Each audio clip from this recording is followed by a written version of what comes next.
Bonjour à toutes et à tous, c'est Vieux Chat. Aujourd'hui, je vais vous présenter Maître d'école au Sahara par Guy Barrère. Il s'agit du récit autobiographique d'un homme ayant été instituteur pour les Touaregs dans le sud de l'Algérie. Il y décrit comment il est devenu instituteur, d'abord dans des classes classiques, puis très rapidement dans une classe unique, regroupant différents âges. S'en suivront deux expériences qui forment le cœur de son récit. La classe nomade, quand il devait suivre la tribu Touareg, puis la classe unique à Idélès, dont il fut à la fois l'instituteur, le directeur d'école, l'infirmier et plus encore.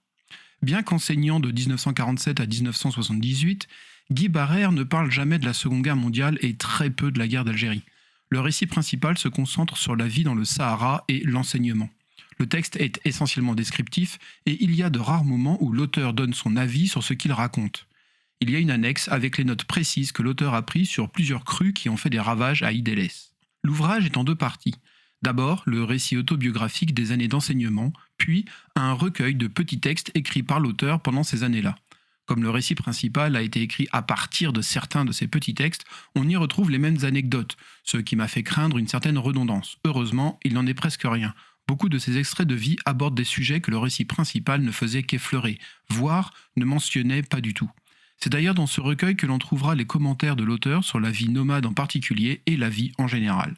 Le cadre d'enseignement étant très différent de celui de la ville, l'auteur dut très vite adapter ses méthodes aux conditions de vie mobiles des Touaregs ou au dénuement de la vie dans le grand sud saharien. S'inspirant de Freinet, l'auteur apporte une attention toute particulière à faire s'exprimer ses élèves, que ce soit à l'oral ou au travers de textes libres. Dans la mesure du possible, ses choix pédagogiques s'orientent vers des leçons tirées du quotidien ou des observations de ses élèves, dont il encourage la curiosité, dès qu'il le peut.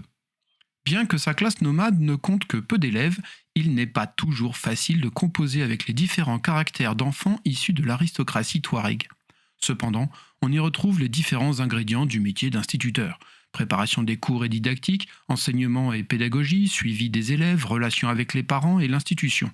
Et tout cela en prenant en compte le cadre dans lequel s'inscrit l'apprentissage. Le désert n'est pas un lieu à prendre à la légère, et il impose ses propres habitudes, bien éloignées de celles des citadins.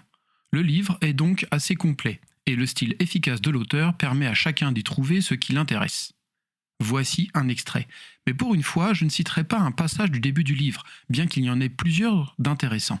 Non, la véritable saveur de l'ouvrage ne se découvre qu'avec la conclusion dont je vous livre ici le passage qui me paraît le plus important.